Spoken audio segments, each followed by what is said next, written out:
ክቡራን ተመልካቾቻችን እንደምሰነበታችሁ የሳምንታዊው የወቅታዊ ጉዳይ መርሃ ግብራችን ነው። በዛሬው የሳምንታዊ ወቅታዊ ጉዳይ መርሃ ግብራችን ባሳለፍነው ሳምንት ውስጥ 44ኛው አጠቃላይ ሰበካ መንፈሳዊ ዓለም አቀፍ መደበኛ ጉባኤ በመንበረ ፓትርያርክ ጠቅላይ ቤተ ክህነት አዳራሽ ተካሂዶ ነበርና ይህንን በተመለከተ ነው ዛሬ ወቅታዊ ጉዳያችን ምንዳሰው። እንግዲህ ጉባኤው ከመካሄዱ በፊትም አስቀድሞ የጋበዝናቸውን እንግዳ ዛሬም እሳቸው ነው መላከ ሰላም ዶክተር አባ ቃለ ጽድቅ ሙልጌታ በኢትዮጵያ ኦርቶዶክስ ተዋሕዶ ቤተክርስቲያን መንበረ ፓትርያርክ ጠቅላይ ቤተ ክህነት የሰበካ ጉባኤ ማደራጃ መምሪያ ዋና ኃላፊ ናቸው። ጉባኤው እንዴት ነበር፣ የነበሩ ፕሮግራሞች ምን ነበሩ፣ ምን ያህል ጉባኤው የተሳካ ነበር የሚልና ሌሎችም እኛም እንደ ጋዜጠኝነታችን የተመለከትናቸውን ርዕሰ ጉዳይ ያነሳን ቆይታ ምናደርግ ነው የሚሆነው። እንድትከታተሉ እንጋብዛለን። መላከ ሰላም ዶክተር አባ ቃለ ጽድቅ እንግዲህ ቅድመ ሁኔታ ያ ሁሉ ዝግጅት ያ ሁሉ ሩጫ አልፎ እንግዲህ አሁን በሰበካ ጉባኤ ካለፈ በኋላ ነው የተገናኘ ነው። ጉባኤው በስኬት በመጠናቀቁ የርሶም አስተዋጽኦ ጥረት ቀላል አይደለም። ከስር ያሉ የሥራ ባልደረቦቹና እንኳን ደስ አለው እንኳን ለዚያ በቃው እንላለን በዝግጅት ክፍላችን ስም። ወደ መጀመሪያው 44ኛው አጠቃላይ ሰበካ ጉባኤ እንደው ምን ይመስል ነበር? ቀድሞ ባሳለፈው ሳምንት ውስጥ ቅድመ ዝግጅቱን ነበር ያየነውና አሁን ጉባኤው ተጠናቋል። እንደው ያለው ሁኔታ ምን ይመስል ነበር? ምን ጉዳይ ተነስተዋል? ያለው ሁኔታ ምንድን ዝርዝር በኋላ እንሄድበት። እንዳጠቃላይ ጉባኤውን እንዴት አዩት? አመሰግናለሁኝ። በቅድሚያ መገናኛ ብዙሃን ይሄንን ቀደም ሲል በዝግጅት የተገለጠውን የመጨረሻውን ስኬት ወይንም ደግሞ አጠቃላይ የነበረውን ሁኔታ ለመጠየቅና ለማስተላለፍ ይህን መርሃ ግብር ስላዘጋጀ በመምሪያው ስም አመሰግናለሁኝ። እንግዲህ እንዳያችሁት ጉባኤው እኛ ከጠበቅነው በላይ ነበረ። የነበረው ገጽታ የነበረው ሁኔታ ለየት ይል ነበረ። ይህም አንደኛው ሰው ተሳታፊው ከተጠበቀው በላይ መጥቷል። ሙሉ የተሟላ ነበረ። ሁለተኛ የተላለፉ ፕሮግራሞች፣ መልእክታት፣ ልዩ ሪፖርቶች በሙሉ እንደ ከአንድ ቋት እንደተቀዳ የሚመስል ልዩ መረጋጋትና ጸጥታ፣ ሰላም የሰፈነበት ጉባኤ ነበረ። ይህንንም ከተሳታፊዎችም ያው ግብረ መልስ ሰጡ እንዳያችሁ ወይም አስተያየታቸውን ሰጡ እንዳያችሁ ጉባኤው በልዩ ሁኔታ ነው ያለፈው። አሁን ይሄንን ስናይ በቅድመ ዝግጅት ላይ የነበረውን ውጣ ውረድ ውዝግብ ረስተነዋል። የጉባኤው ስኬት እጅግ ያለፈበት ሁኔታ በጣም ከሌሎቹ አመታት በተለየ ሁኔታ ነበር። ይሄንን እንግዲህ ምናልባት ወደ ኋላ በዝርዝር እንመለስበት ይሆናል። ልዩ የሚያደርጓቸው ብዙ ነገሮች ናቸው ያሉትና ከዛ የተነሳ ከብፁዓን አበው ሊቃነ ጳጳሳትም እንዲሁም ከመላው አህጉረ ስብከት ተሳታፊዎች የተገኘ ሁሉ ገንቢና እጅግ አስደሳች አስተያየት ነበረ። በዚህ መልኩ ከፍተኛ የሆነ ስኬትን አስመዝግቦ ያለፈ ጉባኤ ነው። እውነት ነው። እንግዲህ እንዳስተዋልነው ዶክተርም እንደተናገሩት ታላቅ ጉባኤ ነው። በርካታ ተሳታፊዎች የነበሩበት ነው። ከወጣቶችም ከሰንበት ትምህርት ቤት ከየአህጉረ ስብከት ስራ አስኪያጆች፣ የምእመናን ተወካይ፣ ብፁዓን አበው ሊቃነ ጳጳሳት፣ ሌሎችም እንግዶች የተሳተፉበት የቤተ ክርስቲያኒቷን ክብር ልዕልና ያሳየ ጠንካራ ጉባኤ እንደነበረ እኛም ያስተዋልነው። ከዚህ የዝግጅቱ ውጤትም ያማረ የሆነ ሪፖርት አቀራረቡ ራሱ በአብዛኛው 10 ደቂቃ እና ከዛ በታች የነበረ ነው። ሪፖርቱ ደግሞ አስቀድሞ በመጽሔትም ታትሞ ለታዳሚው እንዲደርስ የተደረገበት ሁኔታዎች አሉ።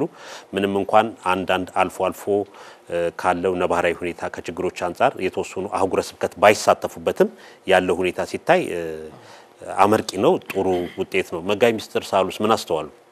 አመሰግናለሁ መምህር ጌታቸው። ክቡር አባታችን ዶክተር አባ ቃለ ጽድቅ ሙልጌታ የኢትዮጵያ ኦርቶዶክስ ተዋሕዶ ቤተክርስቲያን መንበረ ፓትርያርክ የሰበካ ጉባኤ ማደራጃ መምሪያ ዋና ኃላፊ፣ ከዚህም ቀደም ስለ ጉባኤው ቅድመ ማብሰር መጥተው ነበረ። አሁን ደግሞ እንዴት እንዳለፈ መረጃ ለመስጠት ለመተንተን ስለመጡ ምስጋና አቀርባለሁ። እንግዲህ በአጠቃላይ የ44ኛው የሰበካ መንፈሳዊ መደበኛ ጉባኤ በተለየ ሁኔታ መካሄዱን ሁላችንም ተከታትለናል። የኢትዮጵያ ኦርቶዶክስ ተዋሕዶ ቤተክርስቲያን ቴሌቪዥን ድርጅትም በየቀኑ የሚካሄዱ ጉባኤዎችን በዩቲዩብ ቻናል በቴሌቪዥን እያስተላለፈ ነው ያለው። ሁሉም ሰነዱ ነው በድርጅታችን በዩቲዩብ ቻናል ላይ እዛ ላይ ተቀምጠዋል። ሁሉም አህጉረ ስብከት ያያቸው ስለሆነ ይሄ ራሱ አንድ ትልቅ ነገር ነው። እንግዲህ ይህን ጉባኤ እኔ ድሉ ገጥሞኝ በትንሹ ከ15 ዓመት በላይ ነው የተሳተፍኩትና የነበረውን ድሮም የነበረውን ችግር በተለይ ሪፖርት አቀራረብ ላይ በጣም የተሰለቻቸ ሁኔታ ነበር። ያ ሁሉ ተቀርፎ በአሁኑ ሰዓት ግን በናፍቆት በጉጉት ያለቀ መርሃ ግብር ነው። በአጠቃላይ እንግዲህ ብፁዕ ወቅዱስ አባታችን መግቢያው ላይ ያስተላለፉት መልእክት በተለያዩ የማህበራዊ ሚዲያዎች እየተዘዋወረ ነው የቆየው። በጣም ጠለቅ ያለ ምስጢር ያለው ወቅታዊነት ያለው መልእክትን ያስተላልፉት እንደዚሁም ደግሞ ብፁዕ ጠቅላይ ስራ አስኪያጁ የሚያስተላልፉት ብዙዎችን ለትኩረት የሳበ መልእክት ነው። እንደው ከሁለቱ አንድ ነጥብ ለመጥቀስ ያህል ብፁዕ ቅዱስ አባታችን ስር የሰደደ ትህትና ያላት ቤተክርስቲያን ብለው ነው ቅድስት ቤተክርስቲያናችን የገለጿት። ነገር ግን የምትፈተነው ደግሞ ፈተናዋ ከውጭም ከውስጥም መሆኑን ያሳዩት። ከውጭ ብቻ ሳይሆን ከውስጥም ፈተና ያለባት ቤተክርስቲያን መሆኗን አሳይተውናል። እንደዚሁም የቀደሙት አባቶቻችን ሊቃውንቱ ያለ ደሞዝ ቅድስት ቤተክርስቲያናችንን ሲያገለግሉ እንደነበረ አሁን ግን ደሞዝ ሲበዛ እንደዛ እንዳልሆነ ነው ያሳዩት።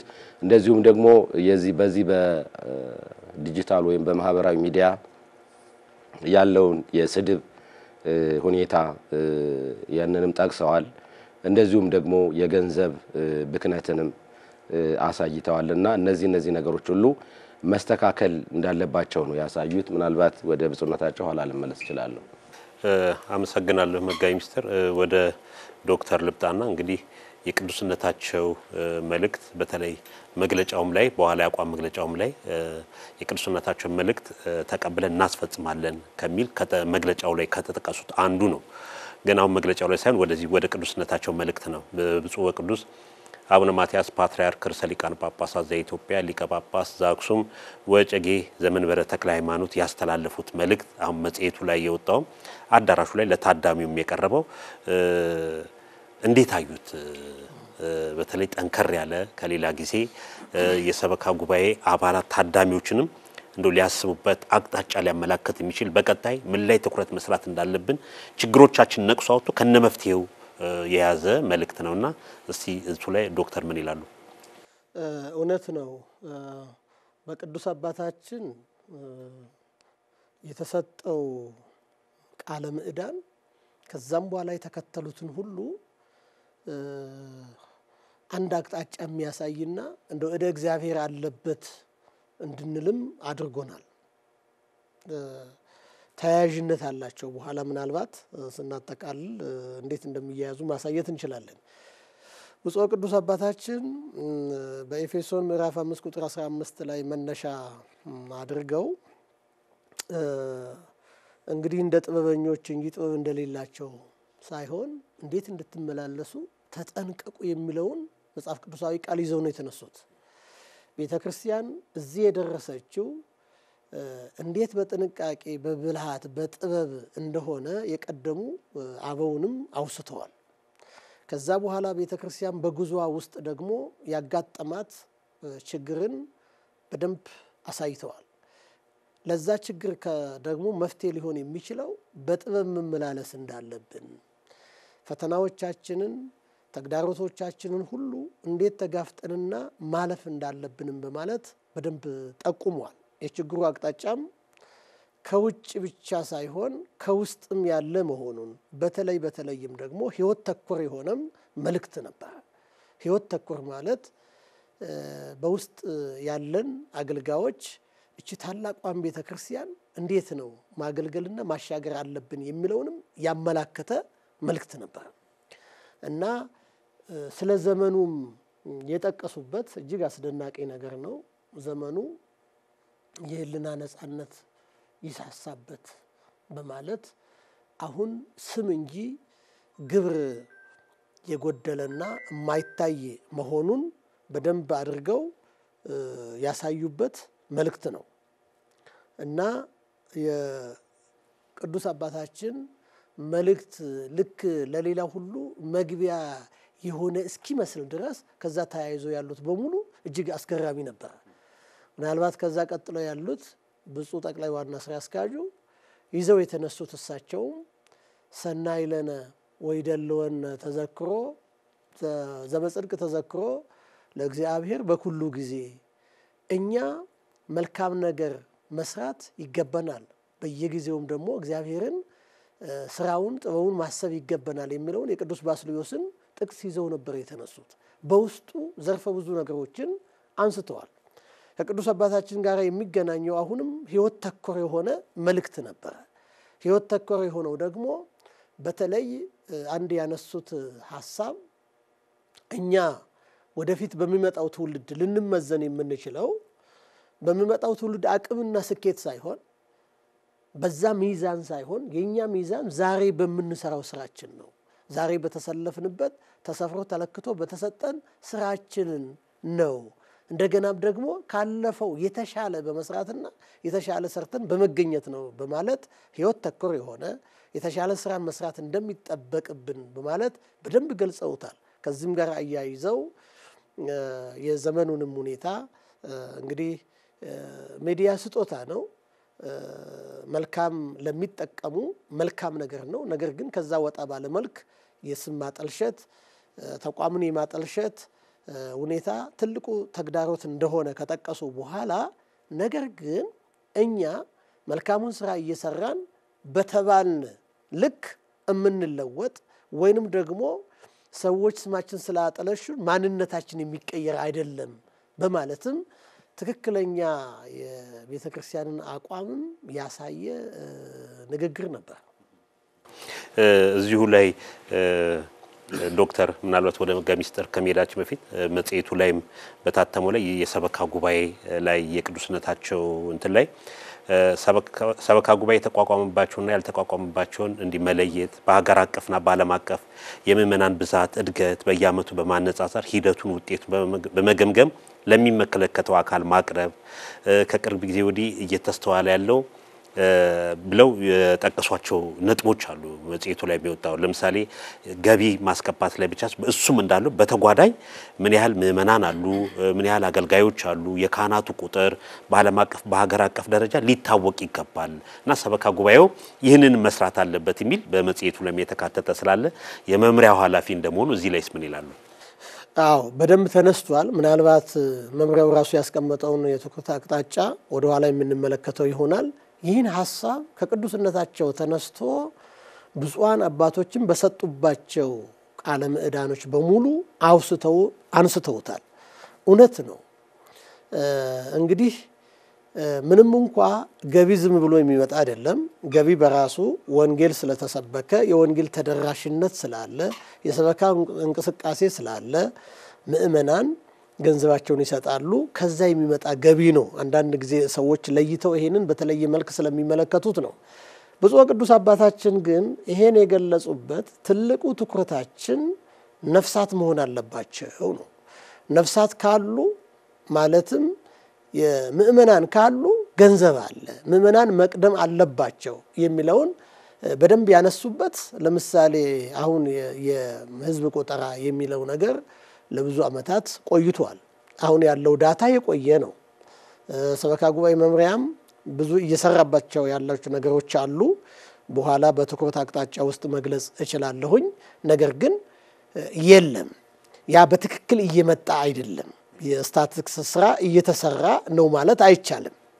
ያንን ያነሱትና ትልቁ የሰበካ ጉባኤ ማደራጃ መምሪያ ዋና ዓላማው ምእመናንን ማደራጀት፣ ምእመናን ቁጥራቸው እንዲታወቅ አዳዲስ የሚመጡ ተጠማቂያን የሚወለዱ ህፃናት ከዛ ውስጥ ደግሞ የሚሞቱ እንዲሁም ደግሞ የሚኮበልሉም ይሄ በየጊዜው መመዝገብና መታወቅ እንዳለበት የቤተክርስቲያኗ ህልውና መሆኑን ነው ያነሱት። ይሄ ደግሞ ትክክለኛ እውነት ነው። እኛም በየሰራን ባለው ነገር ላይ እንደ ግብአትም ተጠቅመን የወሰድናቸው ነጥቦች አሉ። በጣም ጥሩ።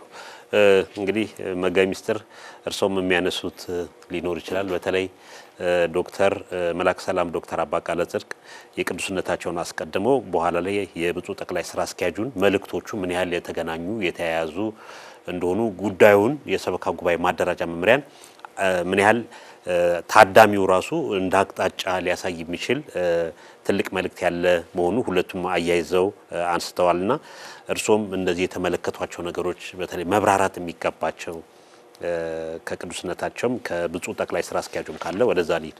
አመሰግናለሁ መምህር ጌታቸው። እንግዲህ ክቡር አባታችን ብዙ ነገሮችን ያው ባለቤትም አዘጋጅም ስለሆኑ ብዙ ነገሮችን እየዳሰሱ ነው እያስታውሱን ነው።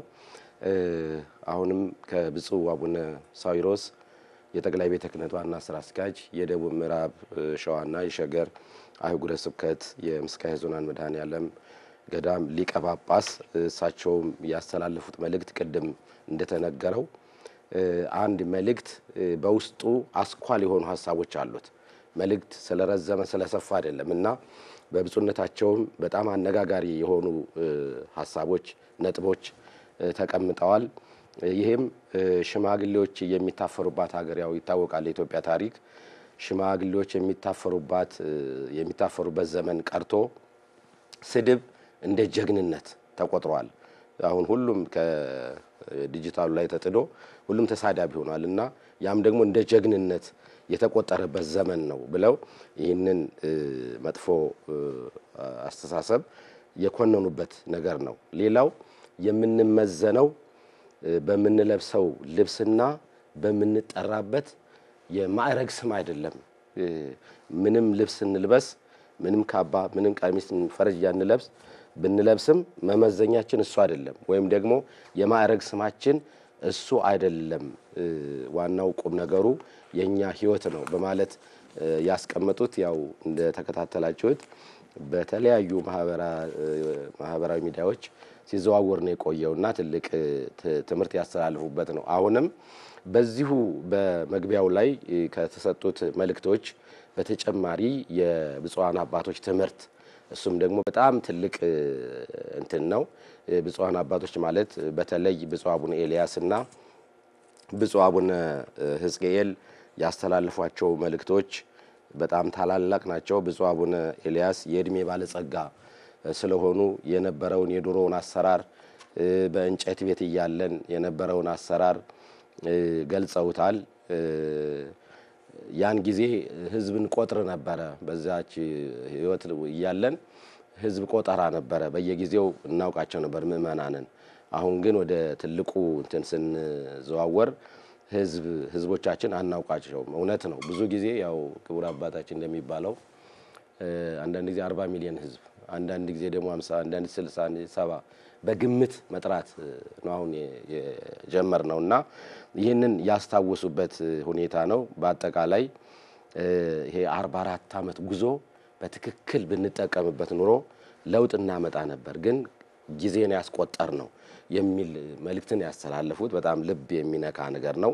ብፁዕ አቡነ ሕዝቅኤልም በተለይ የግቢውን ጽዳት የግቢውን አሁን ያለውን ልማት በተነተኑበት ወቅት ልባችንም እንደዚሁ መጽዳት አለበት የሚል ትምህርት አስተምረዋልና የአባቶችም ትምህርት ጉባኤውን ልዩ አድርጎታል ማለት ነው። እውነት ነው። እንግዲህ ጉባኤው የተለያዩ ነገሮች የቀረቡበት ነው። የአባቶች ትምህርት መልእክቶች፣ ሪፖርቶችም የቀረቡት እንደገና ከዛ በተጨማሪ በተወሰኑ ርዕሰ ጉዳዮች ላይ ውይይቶች ተነስተው የአቋም መግለጫ የሚተላለፈበት በአንድ ማዕድ ላይ በርካታ ነገሮች የነበሩበት ሁኔታ ነው ያለው የተመለከተና ያስተዋልነውና እንደው ዶክተር በተለይ በአህጉረ ስብከት የቀረቡ ሪፖርቶች እንግዲህ ከ80 በላይ አህጉረ ስብከት ሪፖርቶችን ተከታትለናል፣ አድምጠናል። አንዱ ካንዱ የሚለይበትም አለ፣ እንደገና ተመሳሳይ ርዕሰ ጉዳዮችም አሉ። ነው ጠቅላላ አድርገን ስናያቸው ሁሉን በዝርዝር እንኳን ባናይ ምን ርዕሰ ጉዳይ ላይ ያተኮሩ ናቸው ሪፖርቶቹ?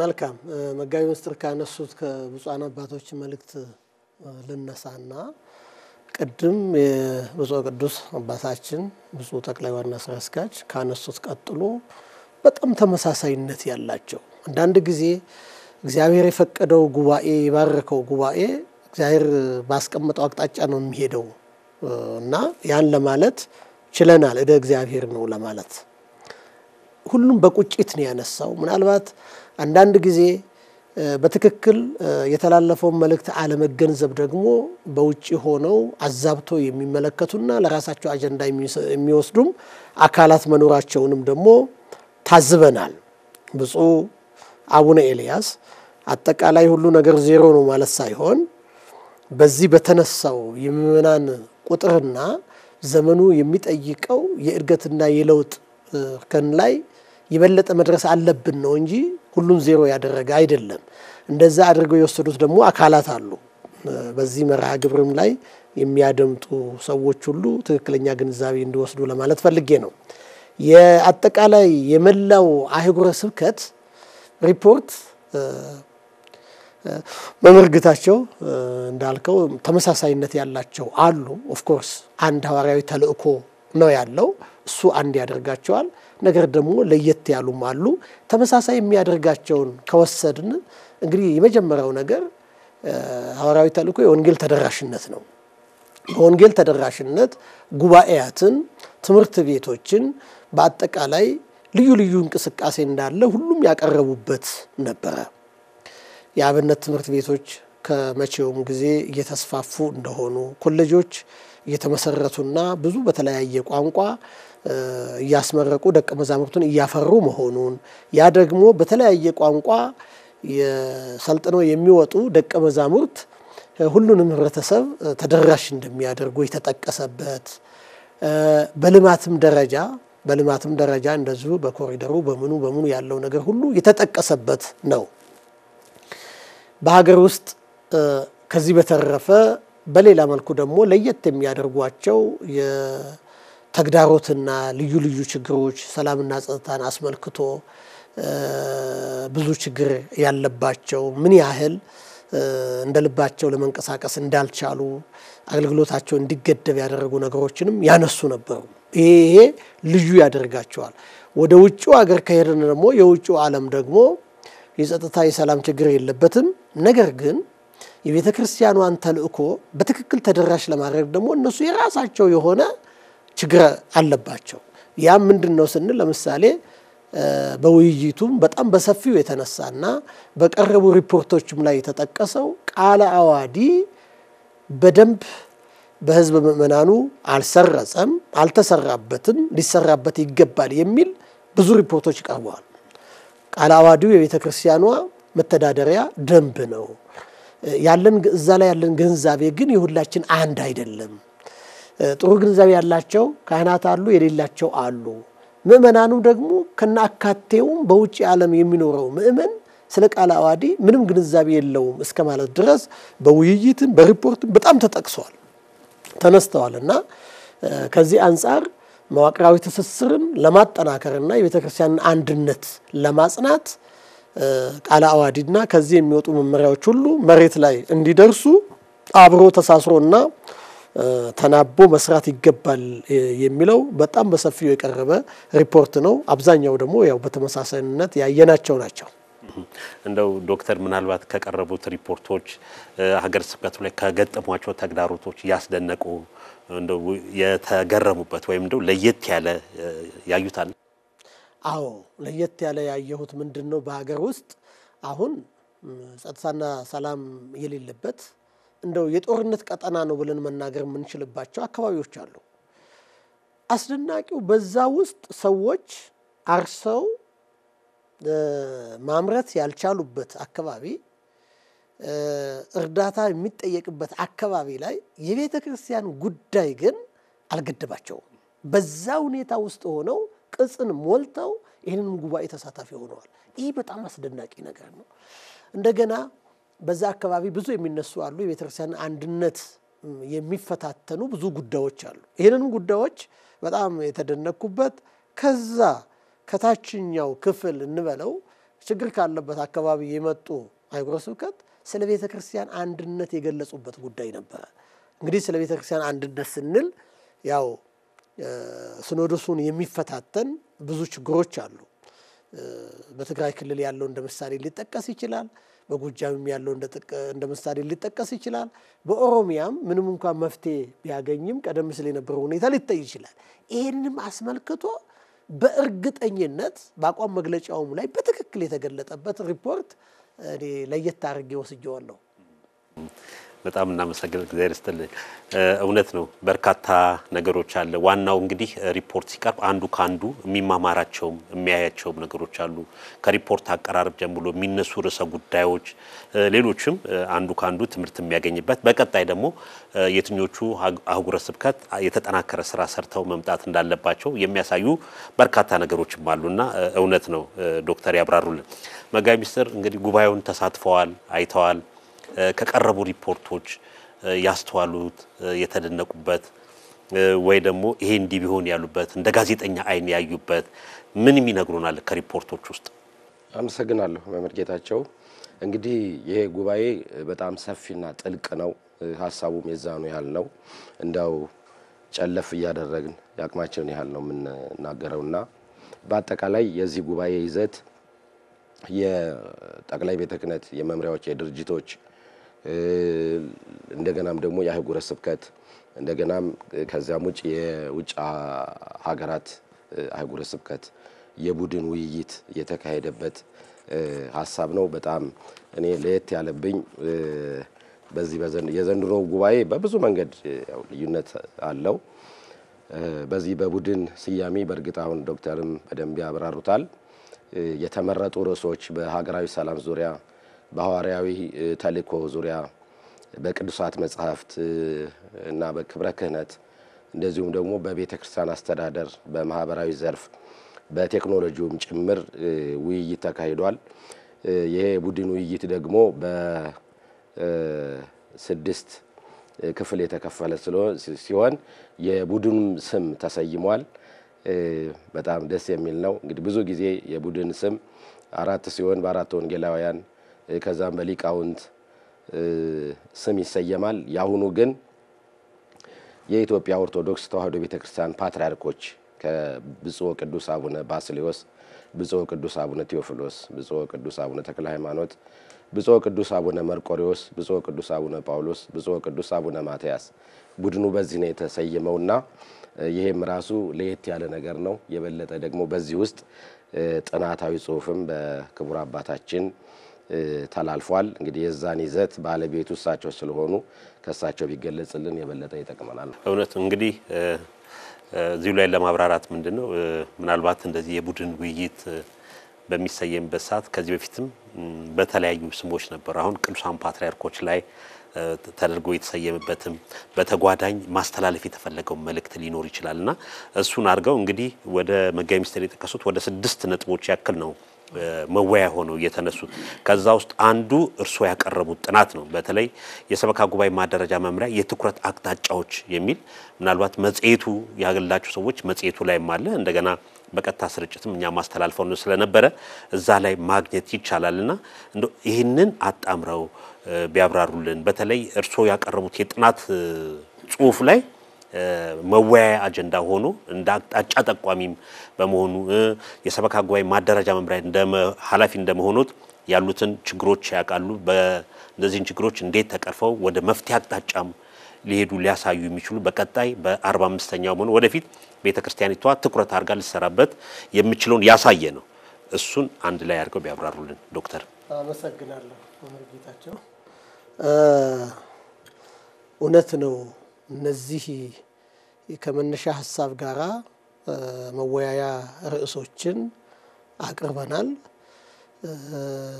እነዛንም ደግሞ የሰየምናቸው አሁን ብዙውን ጊዜ እንግዲህ ቡድን የሚለው ብዙውን ጊዜ ቤተክርስቲያንን ስለማይገልጽ ሌሎች በጣም ስለሚጠቀሙበት ጉባኤ በሚልም ተክተናል። ጉባኤ ብለን ስንሰይም ለስድስቱም ደግሞ በጣም አጋጣሚውንም በመጠቀምና መልእክትም ለማስተላለፍ ቅዱሳን ፓትርያርኮችን ተጠቅመናል። ቅድም መጋቢ ምስጢር እንዳስቀመጠው አሁን እነዚህን የጠቀስን ጉባኤውን ለመሰየም ብቻ አይደለም። ጉባኤ ባስልዮስ፣ ጉባኤ ቴዎፊሎስ፣ ጉባኤ መርቆሪዎስ፣ ጉባኤ ጳውሎስ፣ ጉባኤ ተክለ ሃይማኖት፣ ጉባኤ ጳውሎስ፣ ጉባኤ ማቲያስ ብለን ስናስቀምጥ እነዚህን ቅዱሳን አባቶቻችንንም ለማስታወስ ነው። ሰበካ ጉባኤ ያስታውሳል። የሚያስታውሰው የራሳቸውን አሻራ ጥለው የሄዱበት ስለሆነ የራሳቸውን አሻራ አስቀምጠዋል።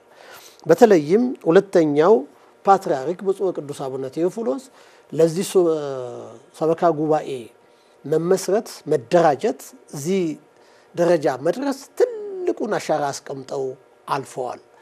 ባለራእይ በዛ ዘመን ወደፊት ቤተክርስቲያን የሚገጥማት ብፁዕ አቡነ ኤልያስም እንደጠቀሱት ሲሶ መንግስት የነበራት ቤተክርስቲያን ወደፊት ምን መሆን ትችላለች በሚል ይሄንን ቀደም ሲል ምንም እንኳ በአምላካዊ ቃል ቅዱሳት መጻሕፍት ላይ የሰፈሩ ቢሆንም ያልተጀመረ ስለነበረ የጀመሩት ከዚህ ያደረሱት እነሱ ስለሆኑ እግረ መንገድ እነሱንም ለማስታወስ ነው።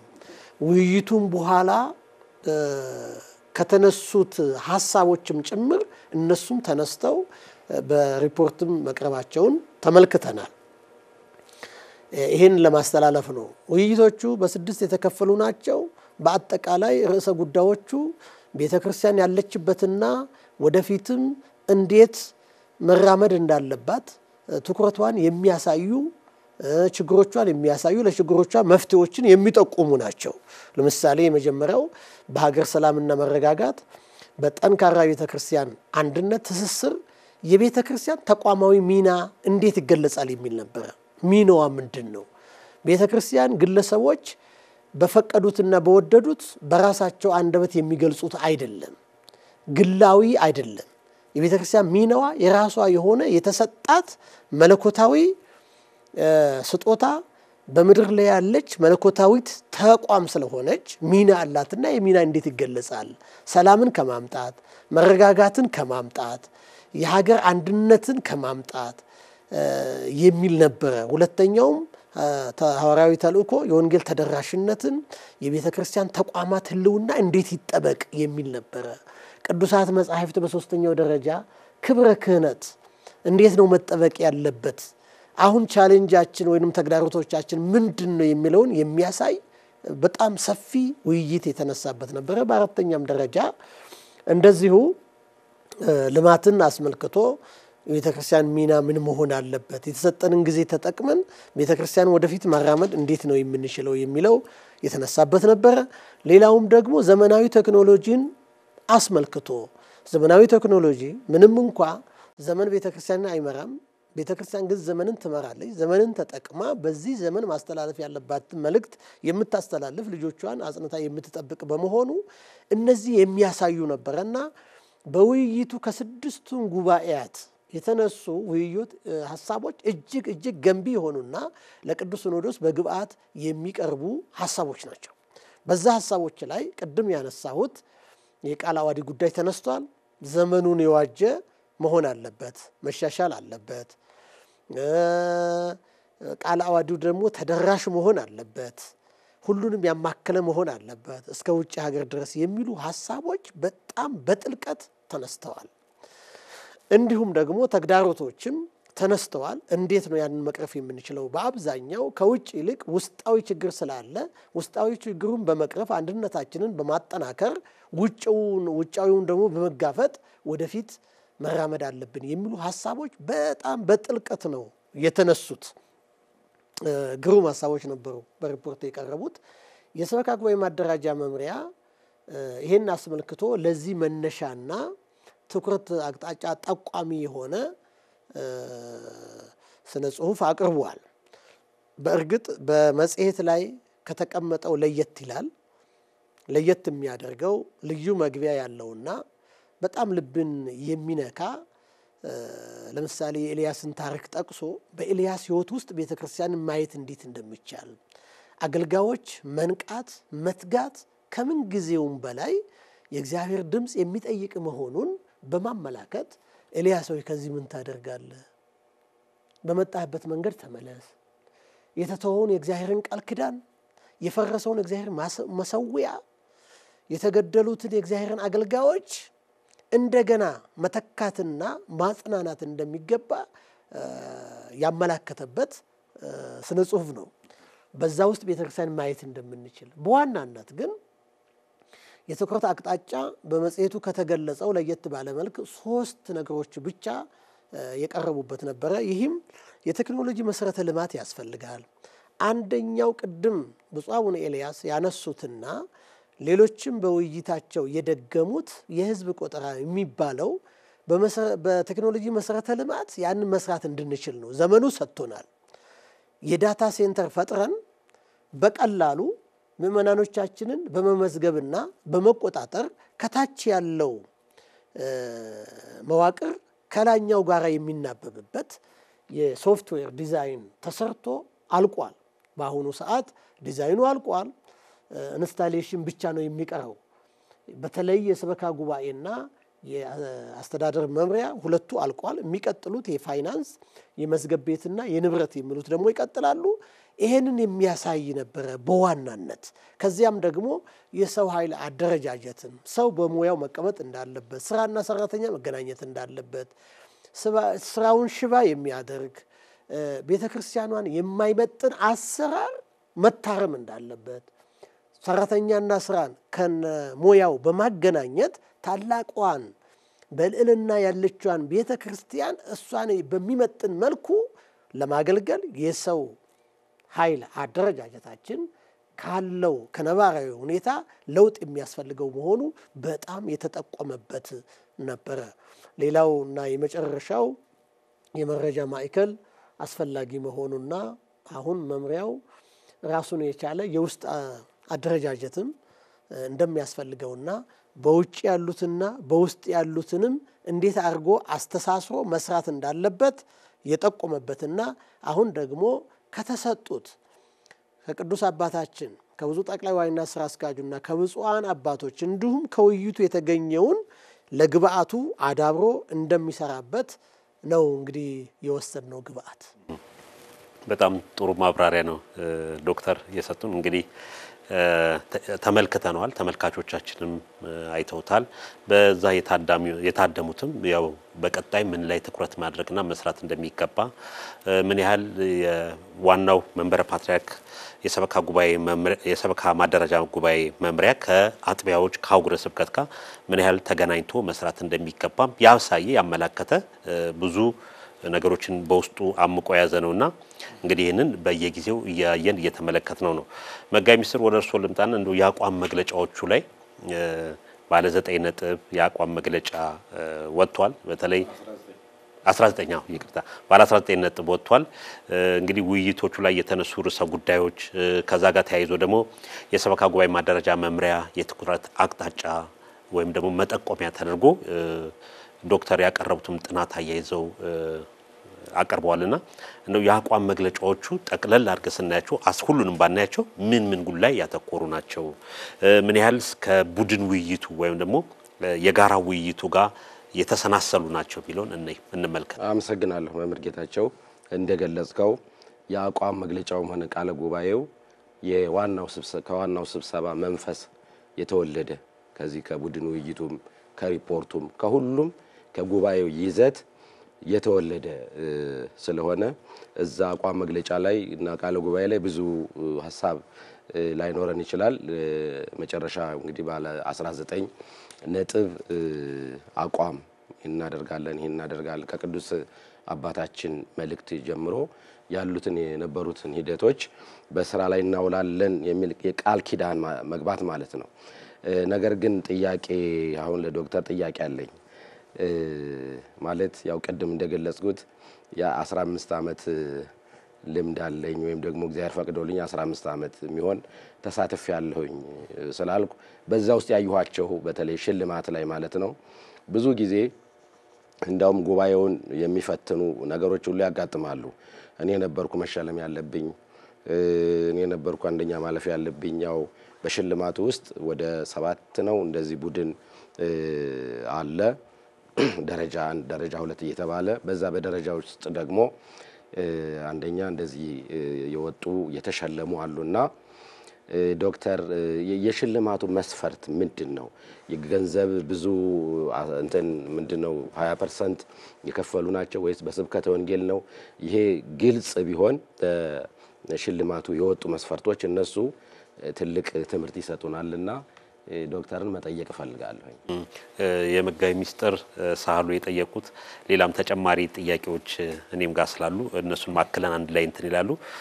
በተለይ የጋራ አቋም መግለጫ ላይ እንደው ለተመልካቾቻችንም ግልጽ እንግዲህ ባለ 19 ነጥብ እነዚህ ለቅዱስ ሲኖዶስ ግብዓት ሆነው ቅዱስ ሲኖዶስን በቀጣይ ሊሰራባቸው ከሚችሏቸው ወይም ነው ትኩረት ሰጥቶ ሊሰራባቸው ከሚችሉ የሚጠቁሙ ናቸውና እንደው እነዚህን ተያያዥነታቸውን በተለይ አቋም መግለጫው ወጥቶ ዝም ብሎ ብቻ ቢቀር አይደለም። ወደ ቅዱስ ሲኖዶስ ሄዶ ቅዱስ ሲኖዶስ በግንቦቱ በጥቅምት የአጠቃላይ ምልዓተ ጉባኤ ላይ ተመልክቷቸው ውሳኔ የሚፈልጉትን ውሳኔ መፍትሄ የሚፈልጉትን መፍትሄ እንዲሰጣቸው የሚያደርጋቸው ናቸውና እንደው እችን አብራርተው ወደ ሽልማቱ እንሄዳለን። መልካም አመሰግናለሁ መምህር ጌታቸው። እንግዲህ ቀደም በመጋቢ ሚስጥር እንደተገለጸው አቋም መግለጫ ከቀረበው ቃለ ምዕዳን ትምህርት ውይይት ሪፖርት ተጨምቆ የቀረበው ነው። 19 ያክል አቋም መግለጫዎች ቀርበዋል።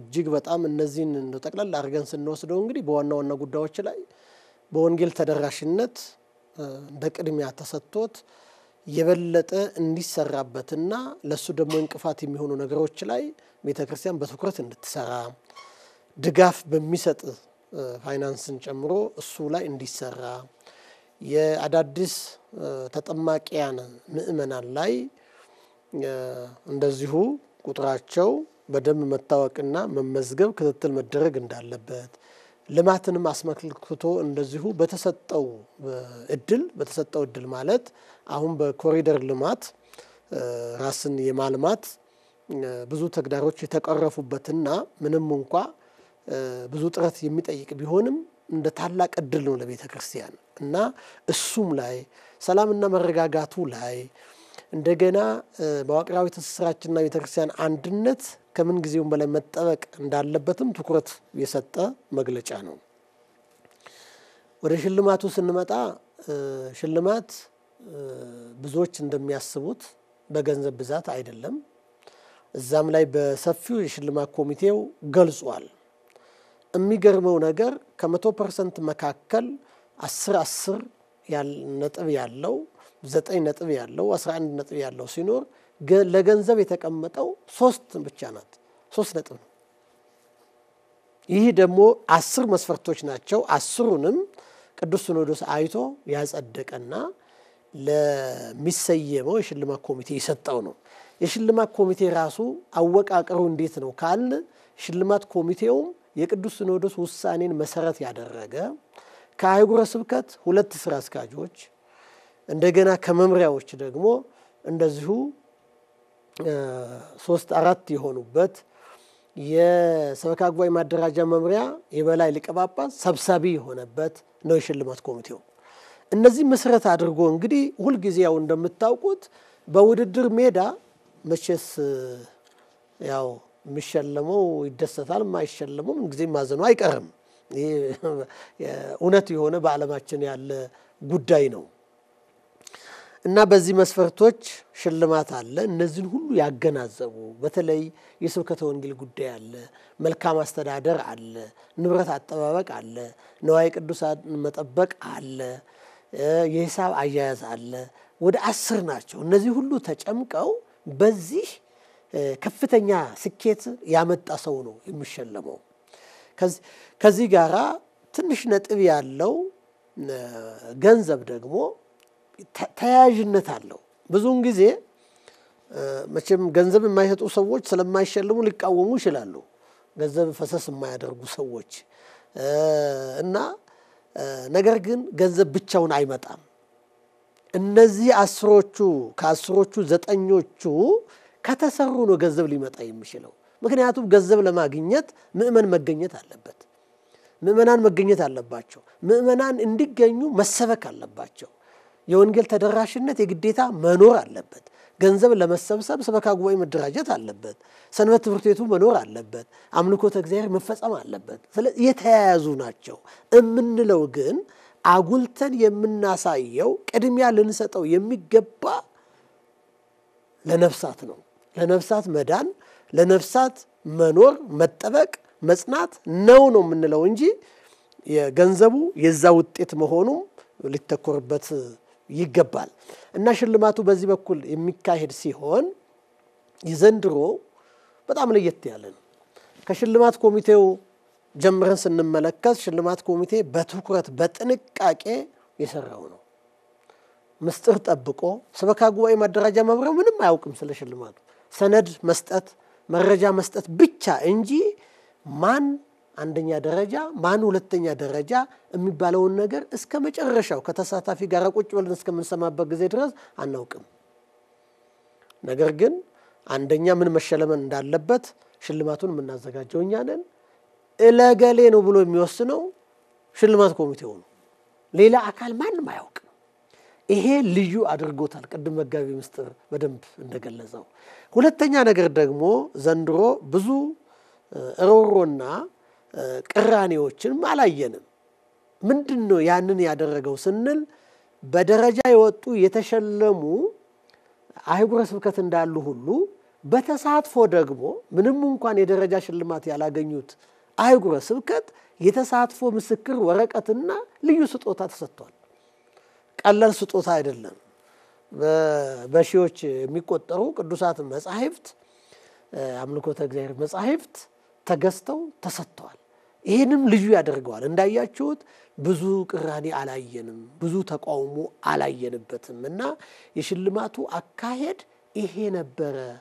እንዳያችሁት የሽልማቱ ስርዓቱም ከሌላው ለየት ያለ ነው።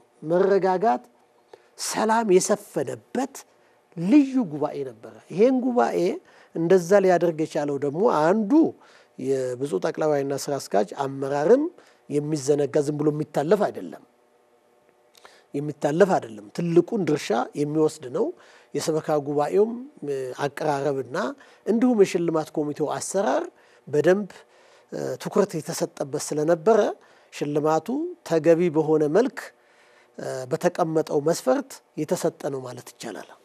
እዚሁ ሽልማቱ ላይ ዶክተር በተለይ የአዲስ አበባ ከተማ ከንቲባ አስተዳደር ከንቲባና የድሬዳዋ ከተማ ከንቲባ አስተዳደር ከንቲባም እንደዚሁ እጩ ሆነው የቀረቡበትና በፕሮግራሙ ላይ በዝርዝር ያየንበትም ስለነበር ነው። ይህንንም ያው ከሽልማቱ ጋር የተያዘ ጉዳይ ስለሆነ ይህንንም እንዲያብራሩት ነው። ልክ ነው። በመሰረቱ የሸለም የድሬዳዋ ከተማ ከንቲባም ብቻ ነው። ምናልባት የአዲስ አበባው ቀደም ሲል ስለተፈጸመ ሽልማት አልተሰጠም፣ ፕሮግራምም ላይ አልነበረም።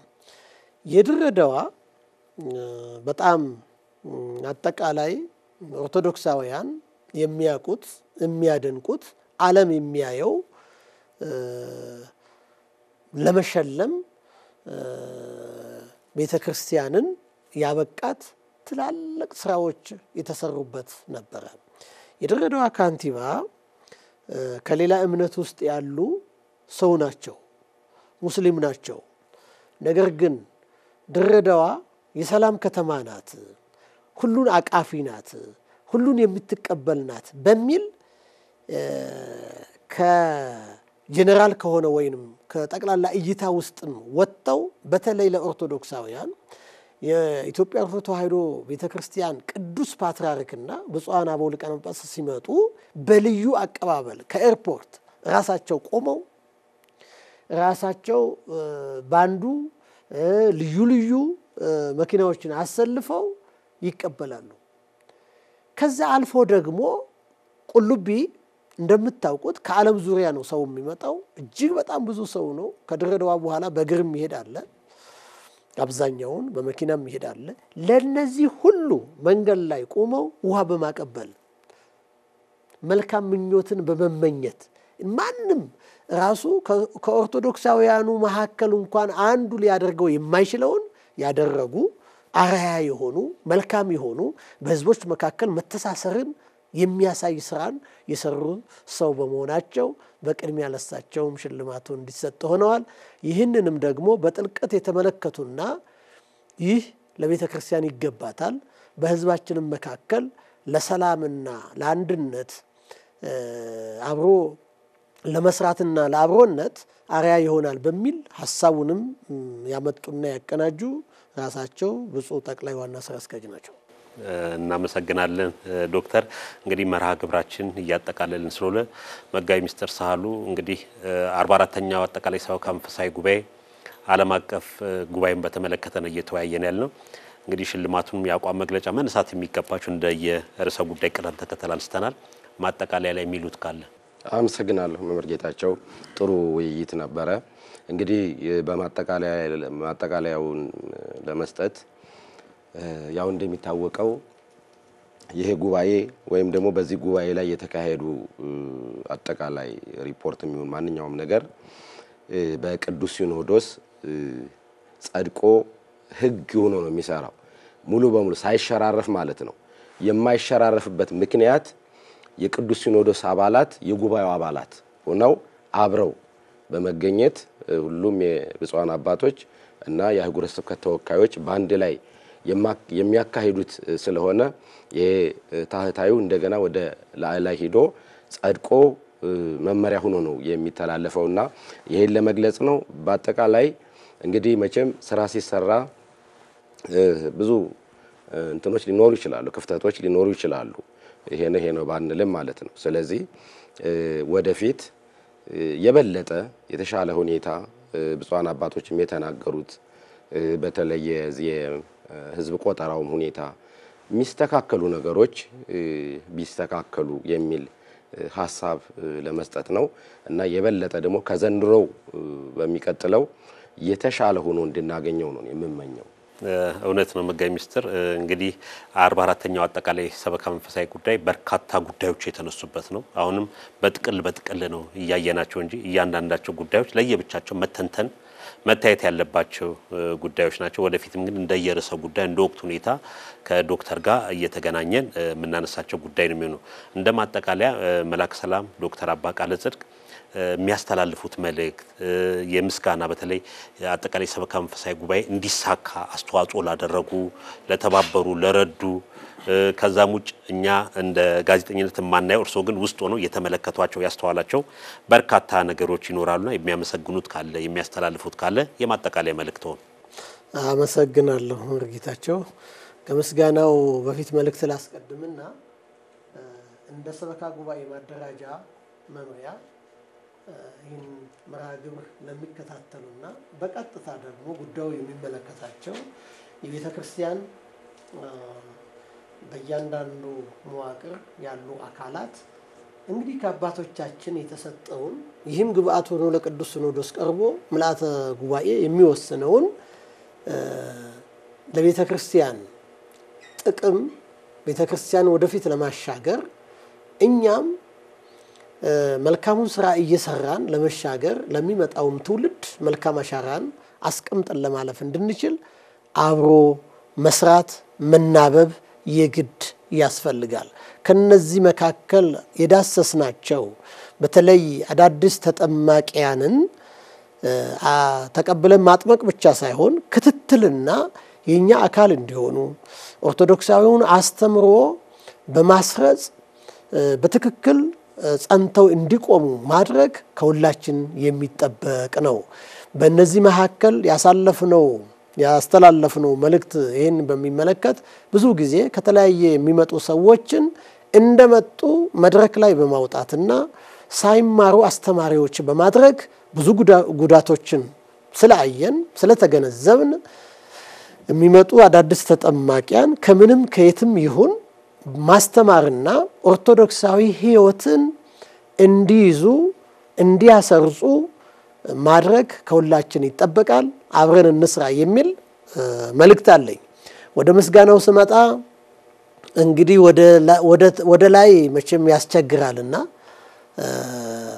ወደ ላይ መመረቅም ማመስገንም ከላይ ወደ ታች ነው እንጂ ያስቸግራል። የሆነ ሆኖ ይህ ስኬት የተመዘገበው ይህ ጉባኤ በእንደዚህ ያለ ሰላምና መረጋጋት በሰፈነበት ሁኔታ ሊያልፍ የቻለው ከሁሉም በላይ በኢትዮጵያ ኦርቶዶክስ ተዋሕዶ ቤተክርስቲያን ጠቅላይ ቤተ ክህነት ብፁዕ አቡነ ሳዊሮስ ዋና ስራ አስኪያጅ የደቡብ ምዕራብና የሸገር ሲቲ አህጉረ ስብከት ሊቀ ጳጳስ በመስካየ ኅዙናን መድኃኔ ዓለም ገዳም የበላይ ሊቀ ጳጳስና እንዲሁም በቅድስት ሥላሴ ዩኒቨርሲቲ የቦርድ ሰብሳቢ የሆኑት ናቸው።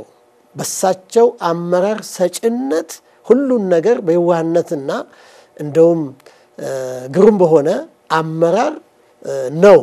በተለይም አህጉረ ስብከት ለሰሩት መሸለም አለባቸው፣ ከተሸለሙ ደግሞ ይበለጠ ይሰራሉ የሚለውንም ሐሳብ በማመንጨት በቅንነት የሚቀርበውን ነገር ሁሉ ሌት ከቀን በመስራት ያደረጉት ትልቅ አስተዋጽኦ ነውና ወደ ላይ ባይሆንብኝም እንዲመሰገኑ አላለሁኝ።